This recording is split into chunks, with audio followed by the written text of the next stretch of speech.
হযরত ইব্রাহিম আলাইহিস সালাতু ওয়াস সালাম রাতের বেলায় খোলা আকাশের দিকে তাকায়া আল্লাহ রাব্বুল আলামিনের কাছে ফরিয়াদ করতেন, আল্লাহ গো ফালাম্মা জান্না আলাইহিল লাইলু রাআ কাওকাবা ক্বালা হাযা রাব্বি। ইব্রাহিম আলাইহিস সালাতু ওয়াস সালাম যখন রাতের বেলায় ওই সুন্দর বিস্তীর্ণ আকাশের দিকে তাকাইতেন, তিনি মনে মনে ভাবতেন এত সুন্দর সুন্দর তারকারাজি, এগুলো হয়তো আমার রব হতে পারে, এগুলো হয়তো আমার রব, এমন রব যাকে আমি স্রষ্টা হিসেবে মানব, যাকে আমি মান্য করব, যাকে আমি মেনে চললে দুনিয়া আখিরাতে শান্তি পাব। ফালাম্মা আফালা, অতঃপর যখন দিনের বেলায় এই তারকাগুলো ডুবে গেল, দিনের বেলায় কি তারকা থাকে নাকি? দিনের বেলায় কোনো তারকা থাকে না। দিনের বেলায় যখন এই তারকা ডুবে গেল, ক্বালা লা উহিব্বুল আফিলিন, হযরত ইব্রাহিম আলাইহিস সালাতু ওয়াস সালাম বললেন, না না, এমন কোনো রব আমার হতে পারে না, এমন কোনো রবকে আমি পছন্দ করি না যেই রব দিনের আলো আসার সাথে সাথে পালিয়ে যায়, ডুবে যায়, এমন কোনো জিনিস আমার রব হতে পারে না। সুবহানাল্লাহ পড়ে। এমন কোনো অক্ষম জিনিস আমার রব হতে পারে না।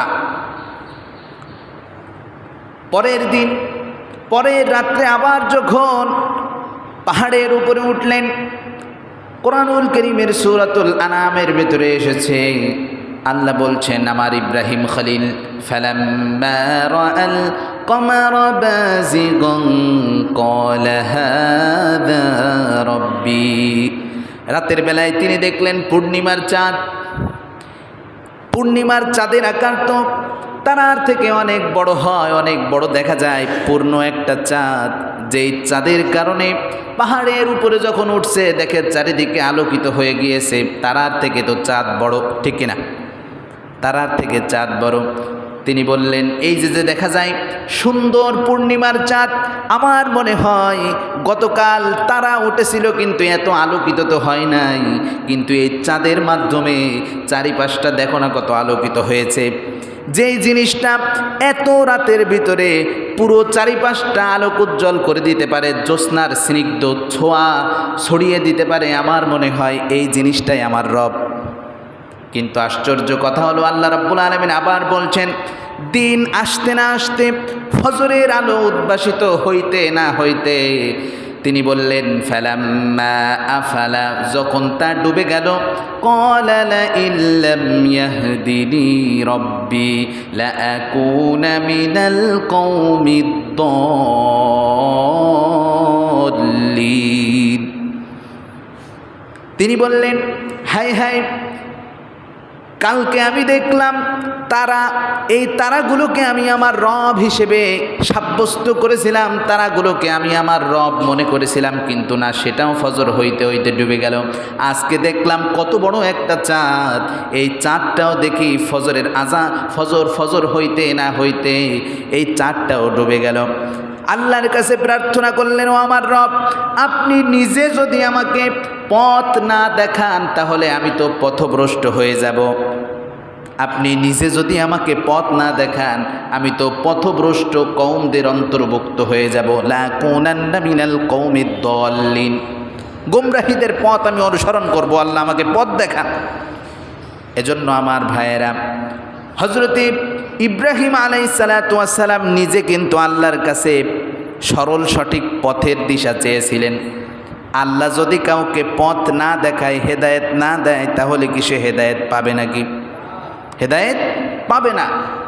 এজন্য আমরা প্রতিনিয়ত নামাজে দাঁড়িয়ে দাঁড়িয়ে পড়ি, ইহদিনাস সিরাতাল মুস্তাকিম, ইহদিনাস সিরাতাল মুস্তাকিম। আল্লাহ আমাদেরকে হেদায়েত দেন, আমাদেরকে সরল সঠিক পথের দিশা দেন, যেই পথ বেয়ে বেয়ে আমরা সোজা জান্নাতে চলে যাইতে পারবো। সুবহানাল্লাহ পড়েন।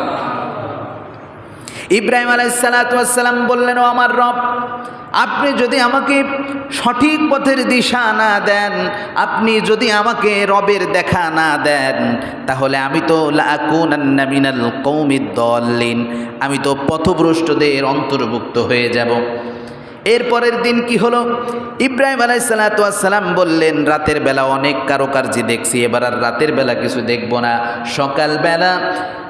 সকালবেলা যখন ডিমের কুসুমের মতো আকৃতি নিয়ে সুন্দর সূর্যটা আকাশের বুকে চমকে উঠল, আকাশের বুকে যখন পাড়ি জমালো, এই মুহূর্তে তিনি বুঝলেন, ফালাম্মা রাআশ শামসা বাযিগাতান ক্বালা হাযা রাব্বি, তিনি যখন ওই সুন্দর বড় সূর্যটাকে দেখলেন, সূর্যকে উদ্ভাসিত হতে দেখলেন, তিনি বললেন, হাযা রাব্বি, এটাই মনে হয় আমার রব, এটাই আমার রব। কেন? হাযা আকবার, এর পূর্বে যতগুলো জিনিস আকাশের বুকে আমি দেখেছি সব থেকে হাযা আকবার, সবচেয়ে এই জিনিসটাই বড়। আকবার মানে হলো বড়। আকবার মানে কি? বড়। আমরা কি পড়ি? আল্লাহু আকবার, সবচেয়ে বড়। আকবার মানে হলো সব থেকে বড়। আমার ভাইরা, সব থেকে বড় কে? আল্লাহু আকবার পড়ে। সব থেকে বড় হলো আল্লাহ। এই জন্য মুসলমানদের জাতীয় স্লোগান হলো আল্লাহু আকবার। আমার ভাইরা, হযরত ইব্রাহিম আলাইহিসসালাতু ওয়াসসালাম বললেন, হাযা আকবার, ইতিপূর্বে যত কিছু দেখেছি, তারকা দেখেছি, চাঁদ দেখেছি, দিনের বেলা সূর্য যখন দেখলাম আমার মনে হলো হাযা আকবার, যা কিছু দেখেছি না কেন সবচেয়ে বড় হলো এই সূর্য, সুতরাং এটাই মনে হয় আমার রব। ঘটল কি কথা? সন্ধ্যা যখন নেমে আসলো, আসরের ওয়াক্ত পার হয়ে গেল, মাগরিবের রক্ত সুই সুই অবস্থা, তখন তিনি বুঝতে পারলেন, ফালাম্মা আফালাত ক্বালা ইয়া কওমি ইন্নী বারীউম মিম্মা তুশরিকুন। মূলত হযরত ইব্রাহিম আলাইহিসসালাতু ওয়াসসালাম যখন জন্মগ্রহণ করেছিলেন, ওই সময় মূর্তি পূজার প্রচুর পরিমাণে প্রচলন ছিল। তারা চন্দ্র সূর্য তারকাকে পূজা করত, দেবদেবী হিসেবে মানত, ভাগ্য নির্ধারক হিসেবে মানত। আমার ভাইয়েরা, এগুলো স্বাভাবিকভাবে হিন্দুয়ানি একটা কালচার, মূর্তি পূজকদের একটা কালচার। তারা এক একটা বিষয়ের জন্য এক একটা সৃষ্ট জীবকে তারা প্রভু হিসেবে মনে করে। নাউজুবিল্লাহ পড়ে। তারা এই যে বিদ্যার দেবী সরস্বতীকে মনে করে, মানে এক একটা দেবদেবীর এক এক ক্ষমতা। কিন্তু মুসলমানের কি এতগুলো দেবদেবীর দরকার আছে? এক আল্লাহই যথেষ্ট। আল্লাহু আকবার বলেন। মুসলমানের জন্য এত দেবদেবীর প্রয়োজন? আল্লাহ বলে, আমি এক, আল্লাহু আহাদ, আল্লাহ এক, এবং একের মধ্যেই সব ক্ষমতা। বিচ্ছিন্নভাবে দেখার দরকার নাই, একের মধ্যেই সব ক্ষমতা। মুসলমান যখন আল্লাহু আকবারের তাকবীর দেয়, মুহূর্তের ভিতরে এই সকল মূর্তি পূজকরা পালাতে বাধ্য হয়। কতক্ষণ ঠিক কিনা? আমার ভাইয়েরা, তখন উনি যখন দেখলেন যে কিরে, কিছু লোক আছে যারা চন্দ্রের পূজা করে, কিছু লোক আছে যারা তারকার পূজা করে, কিছু লোক আছে যারা সূর্যের পূজা করে। এই গরমকাল আসলে তারা সূর্যের কাছে প্রার্থনা করতো যে এত তাপ দিয়ে না। সূর্য কি তাপ দেওয়ার ক্ষমতা রাখে নাকি তাপ দেওয়ার মালিক কে? তাপ দেওয়ার মালিক আল্লাহ। আমার ভাইয়েরা, আল্লাহ রব্বুল আলামিন আমাদেরকে কতটা ভালোবেসেছেন, আল্লাহ রব্বুল আলামিন আমাদেরকে কতটা ভালোবেসেছেন, কতটা সুন্দর একটি শিক্ষা দিয়েছেন। দেখেন না, অন্যান্য ধর্মাবলম্বীরা সূর্যের তাপ যখন বেড়ে যায়, তারা মনে করে সূর্য দেবতা রাগ করেছে, তাই সূর্য দেবতাকে খুশি করবার জন্য তারা বিভিন্ন জিনিস বলি দেয়। এমন জায়গা আছে যারা মানুষকে বলি দেয়, সূর্য দেবতাকে খুশি করার জন্য মানুষকে বলি দেয়, যে এই যে একটা মানুষ মেরে ফেললাম, তুমি খুশি হও আর আমাকে উপরে একটু তাপ কমায় দাও। সূর্য কি তাপ কমানোর ক্ষমতা রাখে? কোনো কিছু করার ক্ষমতা সূর্য রাখে? সূর্যকে আল্লাহ রাব্বুল আলামিন যেমনে তাপ দিতে বলবেন তেমনিই সূর্য তাপ দিবে। আমার ভাইয়েরা, আল্লাহ রাব্বুল আলামিন এমন সুন্দর ধর্মের অনুসারী আমাদেরকে করেছেন। সূর্যের তাপটা যদি বেশি হয়ে যায়, আল্লাহর রাসূল আমাদেরকে শিখিয়ে দিয়েছেন, আমার উম্মতেরা যখন দেখবা সূর্যের তাপ প্রচুর পরিমাণে বেশি হয়ে যাচ্ছে, যে তাপ থেকে বাঁচার মতো বাঁচা যাচ্ছে না, অসহনীয় গরম পড়ে যাচ্ছে, এলাকার মসজিদের মুসল্লিদেরকে নিয়ে তোমরা ফাঁকা মাঠে চলে যাও। ফাঁকা মাঠে গিয়া আল্লাহ রাব্বুল আলামিনের কাছে নামাজ পড়ে দোয়া করো। মুহূর্তের ভিতরে এই দোয়া কবুল করে বৃষ্টি নামায়া দিবে কে? কি সুন্দর! আহারে, আমরা যা কিছু হয় সব কিছু চাই কার কাছে? আল্লাহর কাছে চাইলে মুহূর্তের ভিতরে কবুল করে নেন কে? সুতরাং আমাদের আর কোনো জায়গায় সাহায্য চাওয়ার দরকার আছে নাই। ইব্রাহিম আলাইহিসসালাম দেখলেন আমার জাতিদের তো ভয়াবহ অবস্থা, একবার সূর্যের পূজা করে, আর একবার চন্দ্রের পূজা করে, আবার তারকার পূজা করে, কিন্তু আমি তো দেখলাম যেটাকে রব হিসেবে মানতে গেলাম, দেখলাম কয়েক ঘন্টা পরে এটারই অস্তিত্ব বিলীন হয়ে গেছে। এই পুরো পৃথিবীটা যিনি যেই সত্তা কন্ট্রোল করেন, এই পুরো পৃথিবীটা যে সত্তা কন্ট্রোল করেন, সেই সত্তা তো কখনো বিলীন হতে পারেন না, ধ্বংস হতে পারেন না। আল্লাহ কি কোনোদিন ধ্বংস হবে? হবে কোনোদিন?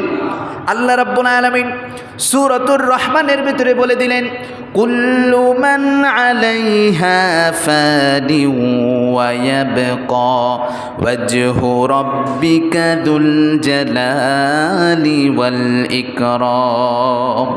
আল্লাহু আকবার।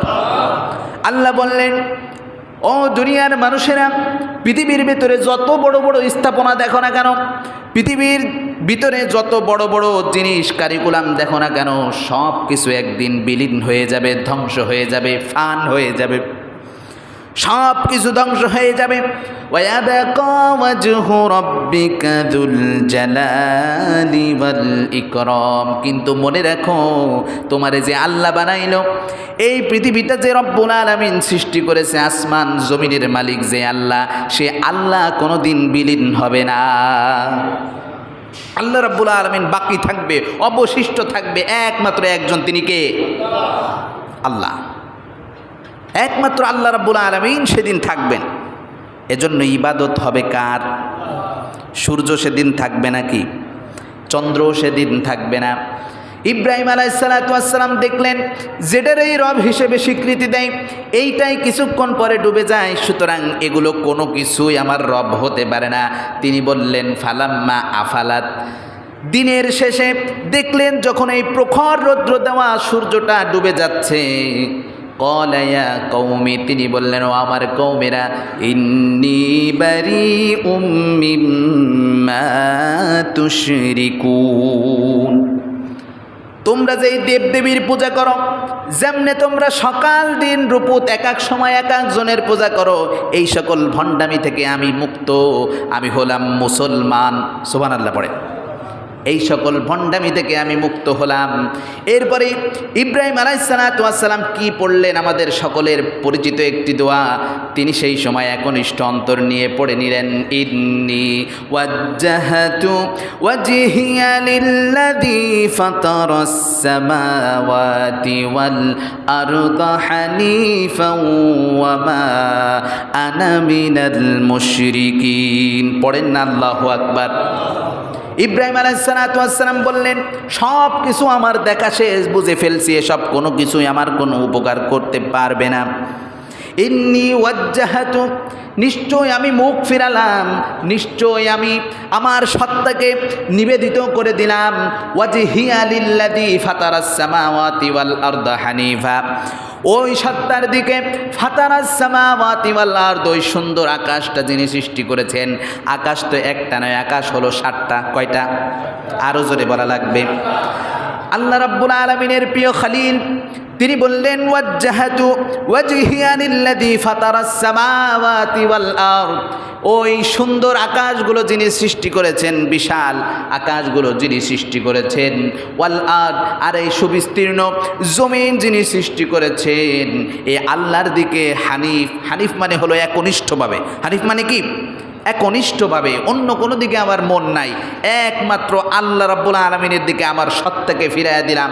আর তিনি বললেন, ওয়ামা আনা মিনাল মুশরিকিন, আমি কোনো মুশরিক জাতির অন্তর্ভুক্ত নই। সুবহানাল্লাহ, কোনো মুশরিক জাতির অন্তর্ভুক্ত নয়, আমি হলাম একনিষ্ঠ মুসলমান। আর মুসলমান হলো সব পূজা অর্চনা, সমস্ত প্রকারের বাতিলের অনুসরণ থেকে নিজেকে ফিরিয়ে রেখে একমাত্র আল্লাহর কাছে দুহাত উঁচু করে দিয়ে সারেন্ডার করার নাম হলো মুসলমান। আমার ভাইয়েরা, সুতরাং মুসলমান কি কখনো বিজাতীয় কালচার, অন্য অন্য মুশরিকদের কালচার এগুলো স্মরণ করতে পারবে, অনুসরণ করতে পারবে? কিন্তু করে তো। কিছু কিছু বাচ্চা দেখি মাঝে মাঝে নিয়ে আসে ঝাড়ানোর জন্য, এইখানে কপালে কালো একটা টিপ দেওয়া থাকে। বারবার বলছি আমি, দেখেন তো কালো টিপ দেয় কি না ভাই, কথা বলেন, দেয় না? এই কালো টিপ দেওয়াটা সম্পূর্ণভাবে মুশরিকদের একটা প্রথা। কেননা ওরা নিজেরা মনে করে ওদের, এই যে বললাম, একজন একটা বিপদ থেকে ওদের রক্ষা করে। ওদের এই বিপদ আপদ থেকে রক্ষা করা বা শক্তির দেবী হলো কালী, মা কালী। কিসের কালী? এই কালী হচ্ছে ওদের রক্ষা করে। আমাদের রক্ষা করে কে? এ জোরে বলেন, কে? মুসলমানের সন্তানেরা কি তাহলে কালীর প্রতীক রাখতে পারে? এখানে রাখেন তো। মনে করেন যে ছোট বাচ্চার মঙ্গল হবে না, এই ভাই সন্তান দিছে কে? ওর মঙ্গল অমঙ্গল আল্লাহ বেশি বোঝেন, আপনি বেশি বোঝেন।